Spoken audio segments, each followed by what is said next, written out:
Portanto, pergunto-lhe qual é o perigo de ser eleito um cidadão a Presidente da República, não reunir os requisitos necessários e depois ser destituído, porque estamos a falar de um continente em que não há muitas histórias de impeachment, sim, não é? Portanto, sim. qual é o perigo disso acontecer? Bom, é assim, eu disse inicialmente, e aqui entro já para o campo da ciência política e não propriamente do direito constitucional.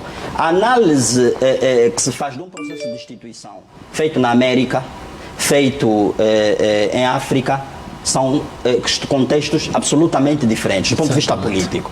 Dou-lhe um exemplo. A história constitucional, a história constitucional mundial, direito comparado constitucional, tem apenas 2 casos de impeachment bem-sucedidos. E eles são no Brasil. Fernando Collor de Mello e Dilma Rousseff. Exatamente. Ok? Portanto, nos Estados Unidos da América, o único impeachment que chegou ao fim, não chegou ao fim. Porque o presidente destituiu-se, né, autodemitiu-se antes do impeachment. Por quê? Para evitar o abalo institucional. A bomba atômica que exatamente. Pronto, é isso que eu quero dizer. O impeachment é um processo de abalo institucional grave. E naquelas democracias em que as suas instituições não estão bem consolidadas, pode descambar noutras coisas. Não é? Que não vale a pena aqui dizer. Isso estamos no campo político. Não é no campo jurídico. Porque no campo jurídico, basta lermos a lista, está escrito aqui, o Constituinte disse, tira. Não é bem assim. Tira, mas há um processo político. Pois, exatamente. Portanto, o que nós estamos a fazer aqui, como disse aqui, são comentários que não são só jurídicos. Porque a questão não se encerra só no plano jurídico. Note, eu traria aqui um exemplo, acho que os meus colegas aqui de debate hão de se lembrar. Alberto Fujimori. Alberto Fujimori, não sei se lembram, foi presidente do Peru, que tinha dupla nacionalidade, peruana e japonesa. E ficou provado, no processo de destituição de Alberto Fujimori, que ele havia favorecido interesses japoneses, não é? Em razão dele ter essa dupla nacionalidade. E na primeira circunstância que Alberto Fujimori teve, fugiu para onde? Para o Japão. Onde era cidadão, e os japoneses disseram, não toque no nosso cidadão, que ele está bem aqui. E está lá até hoje. Não está. Deduzo, não é? Ele foi extradado do Peru, falecido, inclusive. E foi até condenado, cumpriu uma longa pena e já é falecido. Já é falecido, pois. O que é que eu quero dizer com isso? Que politicamente falando, portanto é assim, descobrimos agora que o Presidente da República tem favorecido interesses da Namíbia porque é casado com uma namibiana. Não estou a falar que seja natural da Namíbia. Sim. Porque é casado com uma namibiana. E até essa é uma causa de destituição do Presidente da República. Pois, mas o que eu estou a tentar dizer... O Presidente da República adquiriu uma nacionalidade... é que, politicamente falando, um processo de destituição é um trauma grave para as instituições democráticas. Eu não sou daqueles que penso que nós devemos reduzir o debate só à dimensão jurídica. Sim. Eu sou daqueles que penso que esse debate tem uma dimensão jurídica, sociológica e política. Sim. Exatamente. 2, eu penso que os aspectos levantados pelo Pinheiro e que eu levanto na perspectiva da sociologia política colocam-se, mas se enquadram dentro daquilo que o Pinheiro está a dizer, da decisão de voto do indivíduo. Mas é só nesse plano que eu estou a falar. Exatamente. Eu da decisão, eu não compreendo isso. Se enquadram na decisão de voto do indivíduo. O indivíduo é que tem que julgar. Alguém vai julgar? O indivíduo é que tem que julgar se o candidato que adquiriu, por razões históricas precisas, outra nacionalidade, que havia adquirido, estou a chegar aí, que adquiriu por razões históricas concretas, uma outra nacionalidade, e que antes de concorrer renunciou, o eleitor é que vai aferir se efetivamente esse candidato merece ou não confiança de ser Presidente da República. Estamos todos de acordo. Exatamente. É sobre isso que eu estou a falar, exatamente. Esse aspecto. Agora, o segundo aspecto que eu coloco... Um minuto só. O segundo aspecto que eu coloco é o seguinte. Doutor Pinheiro deve ter uma bola de cristal. O segundo aspecto que eu coloco é o seguinte. O candidato que adquiriu a nacionalidade, uma outra nacionalidade, por razões históricas, razões precisas, quer pode ter a atitude que o Fujimori teve, quer pode não ter essa atitude. Sim, O que não é quer dado dizer adquirido. que a variável que determina Sim. esse aspecto não é a dupla Mas, nacionalidade. doutor, deixa-me só não, fazer uma... não necessariamente não é. a dupla Só um ponto. nacionalidade. A questão- porque a ele questão pode é- ter uma atitude ou outra. O doutor Aguiar trouxe Exatamente. aqui uma questão que eu acho que é fundamental, que é a questão da narrativa política. A narrativa política não é uma questão jurídica. Exatamente. O direito não compreende nem regula narrativas políticas. Ok. Agora, o que eu, enquanto candidato, portanto, doutor, é assim, nós estamos aqui em rede nacional a expormos as nossas ideias e assumirmos o ônus da interpretação que os nossos concidadãos lá em casa terão daquilo que nós estamos a dizer. Por maioria de razão, um indivíduo que se candidata a Presidente da República assume o ônus, não é, Exatamente. da interpretação de que os concidadãos terão. Portanto, do ponto de vista, isso é que eu quero, fazendo coro com o que o doutor Aguiar colocou, e muito bem colocado, é que, do ponto de vista da narrativa política, essa inversão que o doutor Aguiar fez aqui, esclareceu, não é? É um ônus que o político que renunciou a uma nacionalidade tem que assumir. Do ponto de vista político, é assim, eu não posso. Se ontem nós, como disse aqui o doutor Fernando Ribeiro, se ontem nós usamos como argumento de narrativa política o facto do doutor, a presunção de que o presidente José Eduardo Santos tinha outra nacionalidade, não é? Presumimos e usamos isso como narrativa política. Temos que... Mas, doutor Esteves Ilá, Calma, Sim, deixa só. você com essa perspectiva, portanto, nessa sua perspectiva, você está vendo um determinado grupo político. E se não for a pessoa que adquirir a nacionalidade, que a pessoa que tiver esse problema de dupla nacionalidade não for deste grupo político, como é que isso se resolve? Mas o doutor, eu disse aqui que estou a ver grupo político. Não, porque você está Essa é a sua interpretação. Estamos a falar de candidatos, qualquer candidato à presidência da República. Raciocínio só comigo. Imaginemos. Você está dizendo- Não, raciocínio comigo. Quem é que andou a levantar essas questões que você está a Raciocínio dizer? comigo, doutor. Raciocínio comigo. Se em algum momento da minha vida social eu bati na minha esposa, não faria isso, não é? Não sei. Não faria. Não, mas o doutor está fazendo juízos do valor. Não faça Não isso, entra no doutor. fórum Não pessoal. faça isso. Continua, Não entra no continua, fórum doutor. pessoal. É um exemplo. Não é? É um exemplo. Não vai. Claro que não. O que eu estou a dizer é que eu, ao assumir a vida pública, ao candidatar-me a Presidente da República, tenho que assumir o ônus de, em algum momento da campanha eleitoral, esse tema poder vir. Exato. abaixo. Era isso que eu perguntava no início, Rafael. Todos. O candidato É isso que o tem o doutor direito Pinheiro de não está a conhecer todos os entender. Não, pormenores, doutor, eu estou não a é? entender. Ou melhor, não quero entender. Não, estou a entender perfeitamente. Todos os candidatos se sujeitam a tudo. Todos os candidatos. Sim, essa não é a Mas única nós estamos a variável. falar. Sim, não é a Bom, única é a que variável. estamos a analisar, mas não é a única variável que é aferida pelo eleitor Exatamente. para tomar a decisão Mas o que do estamos voto. a dizer é que é uma variável. É uma variável, exatamente. Agora, Aliás, doutor, da qual não se pode. O que nós podemos fazer é assim. O doutor, se nós estivermos em partidos diferentes, não é? Eu não posso, do ponto de vista político, exigir que o doutor tenha uma narrativa política X ou Y. A construção da narrativa política com que o seu partido vai se apresentar às eleições é de sua responsabilidade. Absoluta. Da mesma maneira como também não me pode exigir o mesmo.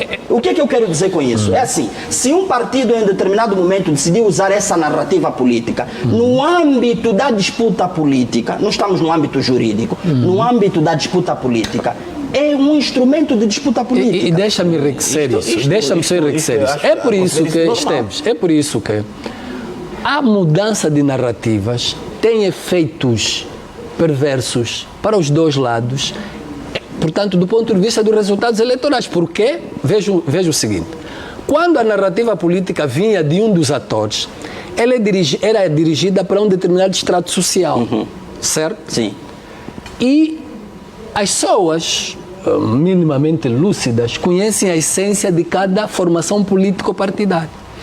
É possível que essa narrativa política não tivesse efeito em determinados estratos sociais. Exatamente. Agora, a narrativa vem do outro lado e pode afetar também o seu eleitorado, Exatamente. que está habituado... Mas é um ônus que ele próprio partido Exatamente, corre. que está habituado a uma outra narrativa política. Exato. E posso dar um exemplo. Quando, por exemplo, o MPLA traz o debate ao público da dupla nacionalidade, o que depois pode convocar o debate do espaço sociocultural resultante da interação entre Portugal e Angola, São Tomé e Angola, Cabo Verde e Angola, essa narrativa é estranha a determinado extrato populacional que apoia tradicionalmente o MPLA. Sim. E aí o MPLA pode correr doutor, o risco... isso não é um minuto que só. o MPLA corre. Exatamente. Pode correr o risco de perder votos nesse extrato populacional. É um risco e que ele quando a assume. UNITA, exatamente. Se a UNITA, por isso é que os assessores políticos são muito importantes, se a UNITA embandeirar para essa narrativa que pode ser interpretada ou ser induzida à defesa, portanto, de uma narrativa que criticava, também pode perder determinados votos num determinado extrato da população. Sim. E isso pode ser também prejudicial para a UNITA. Estamos de acordo. Agora, o que é importante aqui, que o debate levanta, e eu penso que uma das conclusões que podemos já chegar, é que a dupla nacionalidade, no caso concreto, em que adquire uma outra e tem outra originária, desde que renuncia a outra, antes de entregar a candidatura, ou antes de ser presidente de um partido que vai concorrer, do ponto de vista jurídico, não representa, portanto, qualquer impedimento. Não, doutor, eu lhe diria mais. Eu lhe diria Exatamente. mais. Do ponto de vista jurídico, não existe dupla nacionalidade. Exato. Por quê? Exatamente. Porque tendo ele renunciado a outra nacionalidade, ele é único, ele só tem agora uma nacionalidade. Portanto, isso não é Exatamente. tema. Não é tema. Não é tema. Foi a minha E a percepção questão da inicial. confiança que levantava o sociólogo, como é do ponto de vista social, até que ponto é que o eleitorado pode confiar ou não numa pessoa que, à última hora, renuncia a uma nacionalidade a qual tinha adquirido por vontade própria? Se o fator que vai determinar a intenção do voto for confiança ao presidente em função da dupla nacionalidade, pode afetar. Mas se o fator que vai determinar o voto é que o presidente, em função do que ele apresentou, pode trazer água, luz, energia, também pode ter outra intenção de voto. Portanto, vai depender... Isso não é exato, não é matemática. Isso sim, mas vai depender qual é o fator, e nós costumamos falar de estratificação de fatores. Naquele devido momento em que ele vai votar, vai depender qual é o fator dominante que vai determinar a sua intenção de voto. Se ele considerar que o mais importante é que traga água, luz, energia, emprego, e ele... posteridade, portanto, pôr em segundo plano a preocupação de ele ter tido dupla nacionalidade, a intenção dele do voto claramente será uma.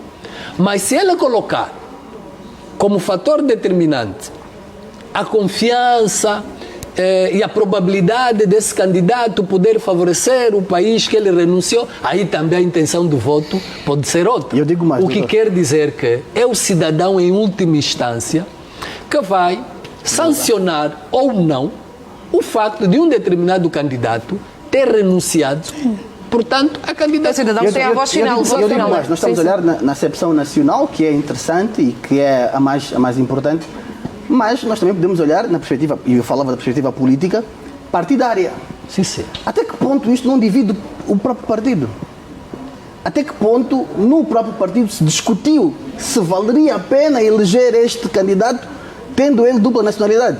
Bom, isso é óbvio.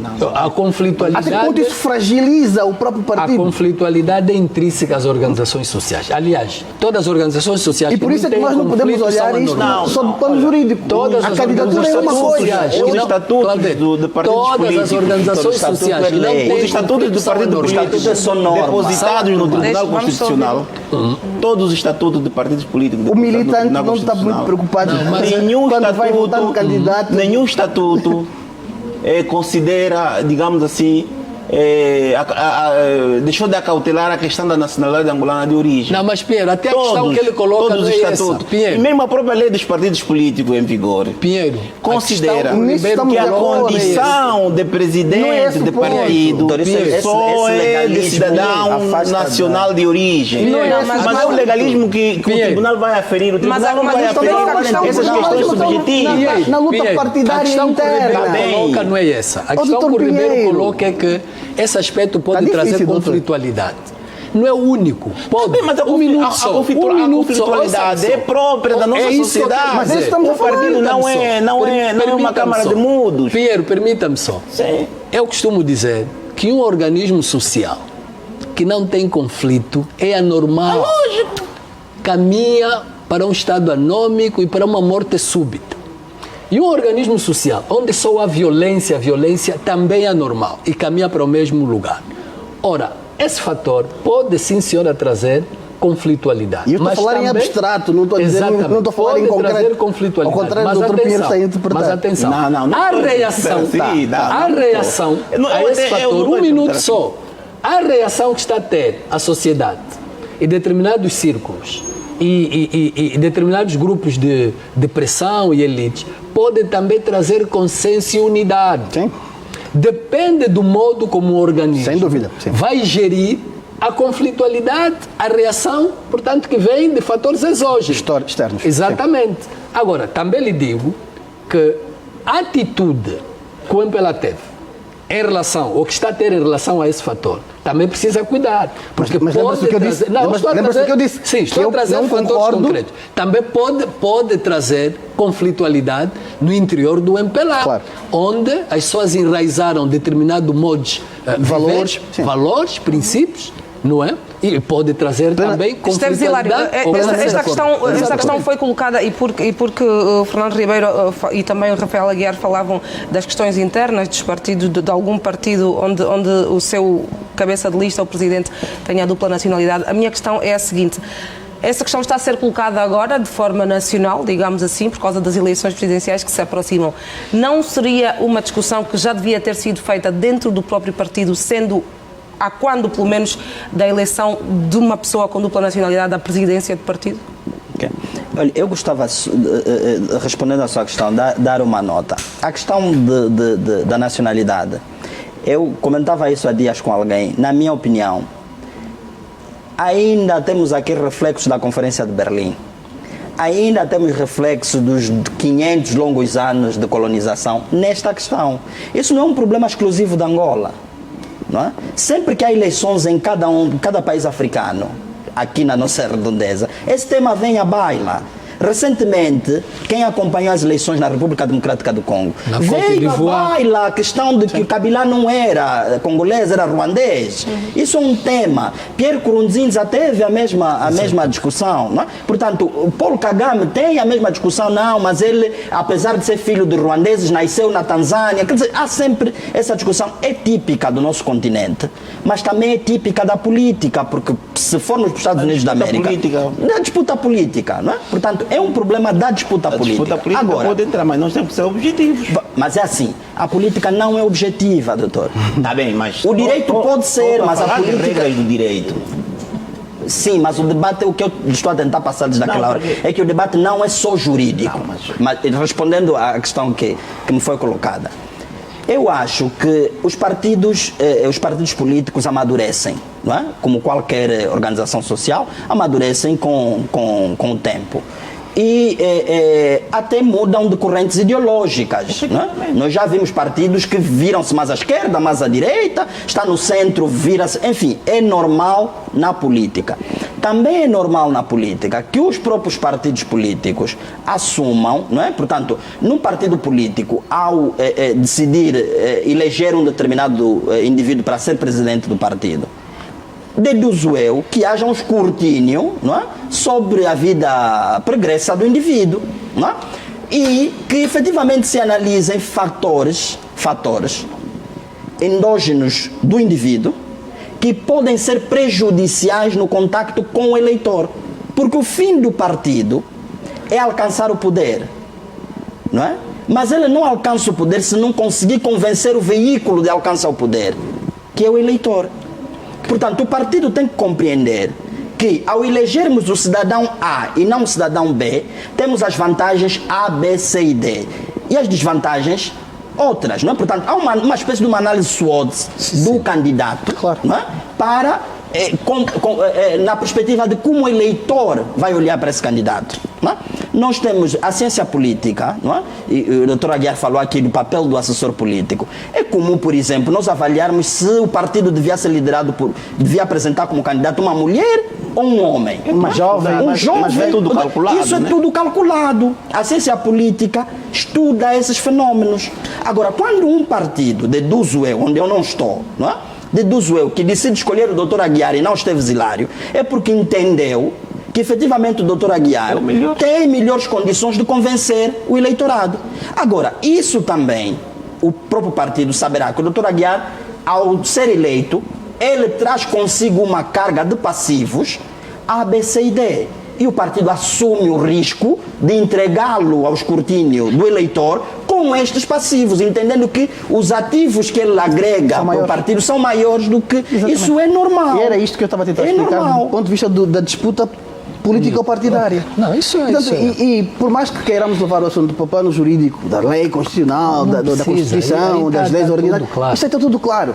A minha dúvida, enquanto cidadão e enquanto eleitor, é nesta perspectiva, é neste campo. Sobretudo porque quem renuncia teve tempo para o fazer e não o fez, e o faz, digo eu, minha opinião, por mero taticismo político, por mero oportunismo político. Porque se não fosse, porque se não fosse candidato, não o faria. Digo eu, porque não teve tempo suficiente, teve mais de 10 anos para o fazer. Sim, não é? Depois entramos no campo do afeto, mas o afeto lá está, é subjetivo, mas isto é, Dr. Pinheiro, não temos como Mas há desviar. um prazo no tribunal, há um prazo para os candidatos corrigirem, para os candidatos repararem, inclusivamente os cidadãos também podem verificar as candidaturas, também podem impugnar os mandatários de lista, etc, etc. Daí que sim, não, está tudo, neste plano resolve. Mas então é legítimo que quando dessa informação que o cidadão vai procurar, é legítimo que se levante essa questão da dupla nacionalidade, E não? depende. Ninguém é obrigado. Isso é tudo como dizia aqui o colega, da autonomia da vontade. Renuncia, pode renunciar tendo em vista um cargo público onde uma outra nacionalidade é vetada.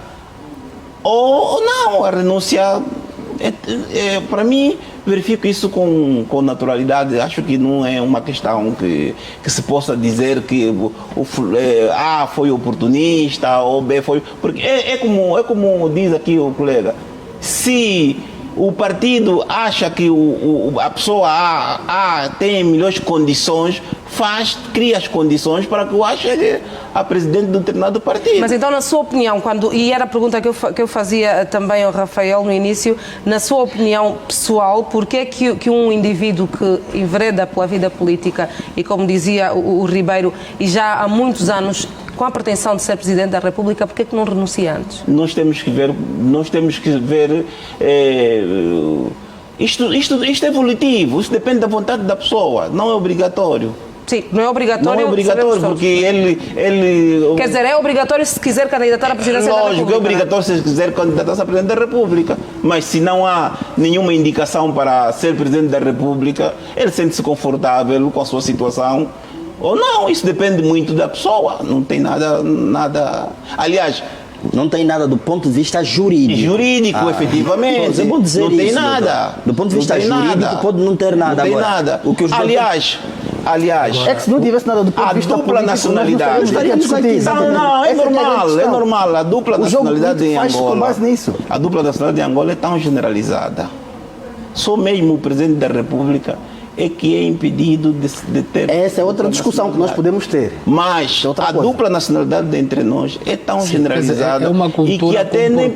Isso nem sequer está em causa. E isso até nem sequer pode ser posto em causa. É uma cultura comportamental. E se quisermos pensar em perspectiva... Não só das elites que participaram da independência, mas também nós temos casos em que a esposa... Porque nós fizemos uma evolução. Filhos, etc. Nós fizemos uma evolução. Nós viemos de um país que não permitia a dupla nacionalidade. Tanto em 1975, 84, só em 91, com a Lei 13/91, que se falou da dupla nacionalidade com a Constituição de 2000, de 92, depois dos acordos de Bicesse. E depois isso tudo foi levado à Constituição de 2010. Nem sempre podemos pensar que todas as pessoas que têm dupla nacionalidade são oportunistas. Não podemos pensar assim. A dupla nacionalidade é um direito de cada um de nós, do Estado-nação em que nós todos estamos empenhados.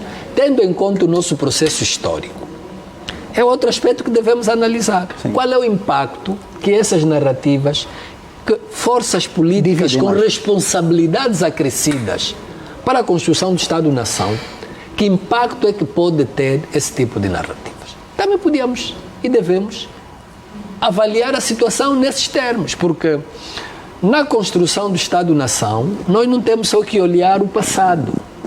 São dois fatores. É preciso olhar para o passado, para a cultura, para a moral, mas ao mesmo tempo e simultaneamente olhar para o objetivo comum, Sim, para a caminhada, para a realização da atual e futura geração. E é por isso que penso que a nossa responsabilidade aconselha isso, a termos cuidado com o levantamento dessas narrativas e a termos cautelas, porque há essa geração de 70, 80, 90, eles não viveram por experiência, portanto, a realidade histórico-factual do período da descolonização, do período da independência, do período que seguiu a Guerra Civil. E a esses nós precisamos passar valores, princípios, que até ancoram num princípio que o presidente Agostinho Neto passou, que é criticado em parte, com razão, em parte não, que nós somos só um povo e uma nação. Penso ser um princípio basilar para a construção de um Estado moderno angolano, reconhecendo, obviamente, os diferentes povos.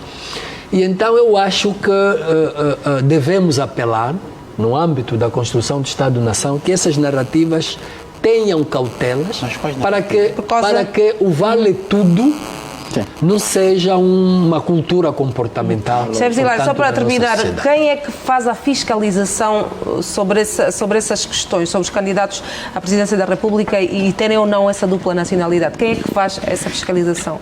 Note, eu gostava de dizer o seguinte: para efeitos da Constituição da República e para efeitos da candidatura a presidente da República, o tema dupla nacionalidade não existe. Ok? Portanto, não é discussão. Por quê? Porque partimos do pressuposto de que ninguém pode ter uma nacionalidade adquirida se ele quiser ser presidente da República. Exato. Agora, há aqui um elemento fundamental.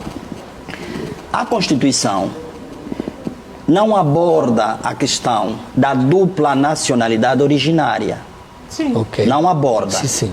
E aquilo que nós tecnicamente chamamos, o professor Carl Lovenstein chama isso de lacuna descoberta. Descoberta por quê? Porque não era um facto que o Constituinte ignorasse, ou seja, não tinha conhecimento e, portanto, não colocou. Como, por exemplo, vamos imaginar, o Constituinte em 2010 jamais poderia imaginar, por exemplo, que teríamos visita de extraterrestres em 2200 e, portanto, não legisla sobre a matéria. Okay. Isso não é problema. Aí isso chama-se, tecnicamente, lacuna oculta. Okay. Agora, a lacuna descoberta é o facto que o Constituinte tinha a ciência de que existe, mas ignorou. Okay. Ou seja, não agiu com ignorância do facto, mas preferiu não abordar a questão. Portanto, fez o Constituinte uma abertura para que, ou seja, isso não é um assunto quando se trata da dupla nacionalidade originária. Okay. Eu hoje, enquanto vinha para cá... E acha que estamos perante esse caso de dupla nacionalidade? Deixe-me só concluir. Enquanto eu vinha para cá, um amigo disse, olha, Vaza ao Debate enviou-me um vídeo no WhatsApp, que é uma música do Yuri da Cunha, que fala de uma irmã angolana que casou com um chinês, que fizeram um filho que tem cabelo crespo, olhos de chinês, que agora voltou e quer ser presidente da República. Pode? Pergunta o Yuri da Cunha. É uma música que está... Eu recebi no WhatsApp. Né? Portanto, o Constituinte não tocou nesse tema. Por quê? Porque o Constituinte, ao ignorar, e aliás diz na lei da nacionalidade, não é? Que para efeitos de nacionalidade angolana, ignora-se a nacionalidade outra. O que é que a lei quer dizer com isso? Simples. Se um indivíduo que é cidadão japonês, mas também é cidadão angolano, não é? Portanto, ele não pode em Angola, não é? Ostentar, não pode em Angola fazer-se valer da nacionalidade japonesa em território angolano, porque o Estado angolano ignora esta nacionalidade. Exatamente. Pronto. O que é que isso em concreto? Nós temos órgãos, como o Dr. Pinheiro disse, o Tribunal Constitucional, Agora, nós também temos um outro elemento, e o Dr. Pinheiro há de concordar comigo, que a fraca cultura jurídica que existe entre os cidadãos angolanos permeia também os partidos políticos. E eu tenho visto peças processuais que vão ao Tribunal Constitucional de partidos políticos com indeferimentos liminares para aperfeiçoamento. O doutor sabe disso. De coisas que eu diria assim, espera aí, o meu estagiário não cometeria esse erro, mas cometeu um advogado, não é?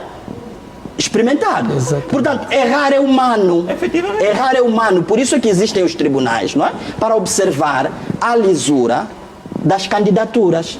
Portanto, o que é que eu quero com isso dizer? Se amanhã, em concreto, um candidato que ontem tinha uma nacionalidade adquirida renunciou à nacionalidade adquirida e, portanto, isso já não é um tema, submeter a sua candidatura ao Tribunal Constitucional e vier um cidadão qualquer que seja impugnar, esse cidadão tem que fazer prova de que renunciou à candidatura. E como é que se faz prova da renúncia da candidatura? Com documento autêntico.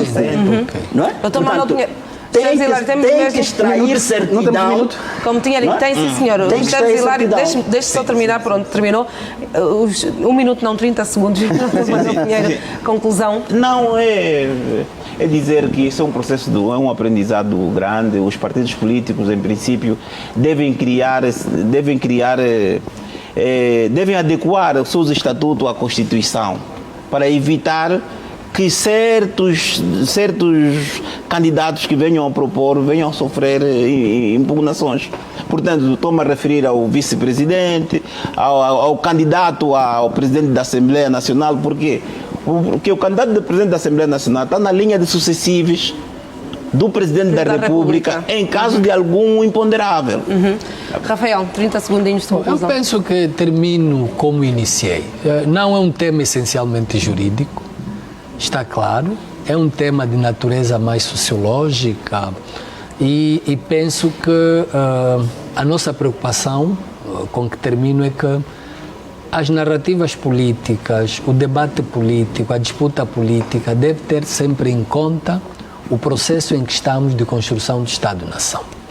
Penso que é isso. Fernando Ribeiro. Os meus 30 segundos é para dirigir uma palavra muito direta às angolanas e os angolanos que nos ouvem, porque hoje o dia todo fiquei com a sensação que nós estamos a viver uma sociedade extremamente dividida e extremamente polarizada.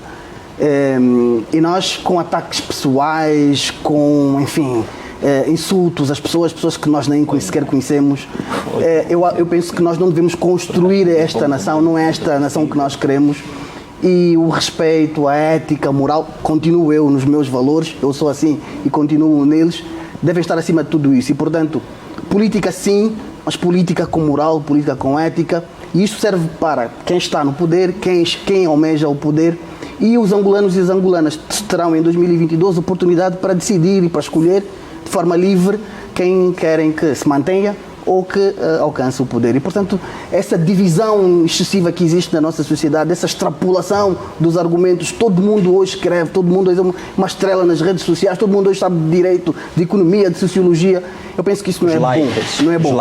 E, portanto, temos um bocado que serenar um bocado os ânimos, recentrar os debates e procurar ouvir os especialistas, aqueles que, por algum motivo, dedicaram mais tempo da sua vida a estudarem os fenómenos. Sim, senhor, como os senhores que cá estão. Muito obrigada pela vossa disponibilidade. Tenham uma ótima semana. Obrigado. Obrigado. Assim, caro telespectador, também, muito obrigada pela companhia, por ter estado connosco durante estas quase 2 horas ou 1h30 para falarmos de mais um assunto que tem, sim, a sua pertinência na sociedade angolana e, portanto, consequentemente, na sua vida. Boa noite, estamos juntos.